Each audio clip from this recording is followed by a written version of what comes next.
میری حد یہاں تک ہے، اس سے آگے میں جاؤں گا تو میرے پر جلیں گے۔ علم کی معراج وہیں تک ہے، کیونکہ وہ جہاں تک جبریل علیہ السلام کے پر جلتے ہیں، جو سدرۃ المنتہا سے نیچے کا بیریئر ہے، یہ عالم صفات ہے، یہ ایٹریبیوٹس کی دنیا ہے، یہ وہ جہاں پہ اللہ تعالیٰ کے ایٹریبیوٹس ہیں، صفات ہیں۔ لیکن سدرۃ المنتہا کے بعد ذات کا سفر شروع ہوتا ہے، ذات کی معرفت آتی ہے، اور وہاں پہ صفت نہیں جا سکتی۔ عقل صفت ہے، عقل کریٹڈ اینٹیٹی ہے، عقل ایک گفٹ ہے جو انسان کو دی گئی ہے دنیا گزارنے کے لیے، لیکن انسان کا قلب وہ صلاحیت رکھتا ہے کہ اللہ سبحانہ و تعالیٰ کی ذات، حضور صلی اللہ علیہ وسلم کی معرفت اور حقیقت انسانیہ کی معرفت حاصل کر سکے۔ ہمارے قرآن میں، قرآن پاک میں اور ہمارے پورے دین میں دونوں علوم موجود ہیں۔ طلاق کیسے دینی ہے، وراثت کیسے تقسیم کرنی ہے، یہ بھی ہے نا، اور ایک طرف یہ بھی ہے کہ اللہ تعالیٰ جب عہد الست کی بات کرتا ہے، الستو بربکم، وہ عقل میں آنے والی بات تو نہیں ہے کہ الستو بربکم کا عہد کب لیا گیا تھا۔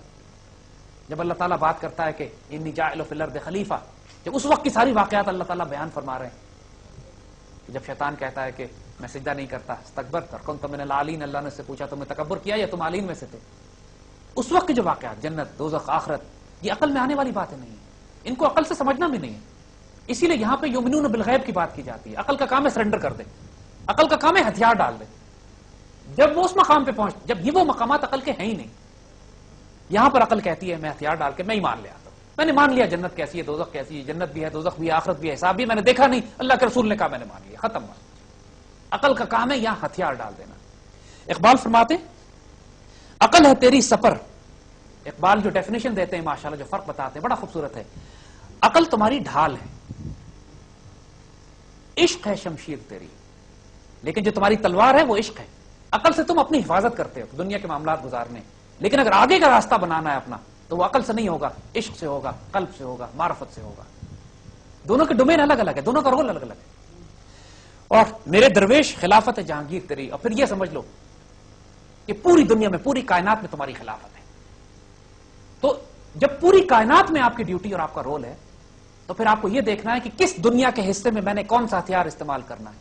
جب دنیا کے معاملات ہیں تو عقل، جب کائنات اور اس کے پرے اور اللہ سبحانہ و تعالیٰ کی معرفت اور کائنات کی آخری حدود پر جانا ہے تو عشق اور قلب اور معرفت۔ زمین و آسماں کو عشق کی ایک جس نے کر دیا قصہ تمام، اقبال فرماتے ہیں عشق کی ایک جس نے کر دیا قصہ تمام، زمین و آسماں کو بے قرار سمجھا تھا میں یہ سمجھا تھا زمین اور آسماں کی کوئی حد نہیں ہے، عقل کو حد نہیں پار کر سکتی۔ اگر آپ عقل سے سوچنے چلے تو سیٹلائٹ، گلیکسیز، کاسموس، یہ کائنات، اس کی تو کوئی حد ہے ہی نہیں، انسان جانتا ہی نہیں ہے۔ لیکن اقبال کہتے ہیں لیکن حضور معرفت پہ معراج پہ تشریف لے گئے تو پوری کائنات پار کر کے تشریف لے کے واپس بھی آتے ہیں تو بستر بھی گرم ہے، لیکن وہ عقل سے نہیں ہے معاملہ، وہ معاملہ قلب کا ہے، وہ معاملہ معرفت کا ہے، وہ معاملہ اپنی حدود کو سمجھو۔ اور یہ بہت بڑا راز ہے، بہت بڑی علم اور حکمت کی بات ہے کہ انسان اپنی حدود کا تعین کر لے، عقل کو وہاں استعمال کرے جہاں عقل کو۔ حضور صلی اللہ علیہ وسلم سے آج فیض کیسے حاصل ہوتا ہے، آج نسبت رسول کیسے قائم ہوتی ہے، عقل کی باتیں نہیں ہیں، یہ معرفت کی باتیں ہیں۔ جب انسان عقل سے ان پر جاتا ہے، گستاخی اور بیعت بھی کرتا ہے، یہاں ادب کا مقام ہے، چپ ہو جانا چاہیے۔ اور جب تک اللہ تعالیٰ نازل کرے ان باتوں کو، اقبال نے پھر یہی بات کہی تھی کہ تیرے وجود پہ نہ ہو جب تک نزول کتاب، جب تک تیرے وجود پہ کتاب نازل نہ ہو، نہ گرا کشا ہے رازی نہ صاحب کشاف، نہ رازی یا کوئی بڑے بڑا عالم یا کوئی بڑا بزرگ بھی آپ کو کتاب قرآن کے راز نہیں دے سکتا جب تک قرآن آپ کے وجود پہ نازل نہ ہو۔ تفسیریں، کتابیں پڑھنے سے قرآن کی حکمت آپ کو نہیں ملے گی جب تک آپ قرآن میں ڈوب نہ جائیں، وہ نازل نہ ہو۔ نزل علی قلبک، جب تک آپ کے قلب پہ نازل نہ ہو قرآن۔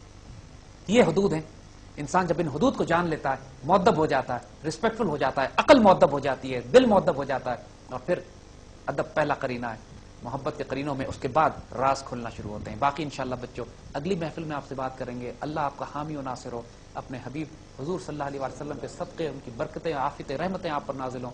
انشاءاللہ اگلی محفل تک اجازت دیجیے۔ وعلیکم السلام ورحمۃ اللہ وبرکاتہ۔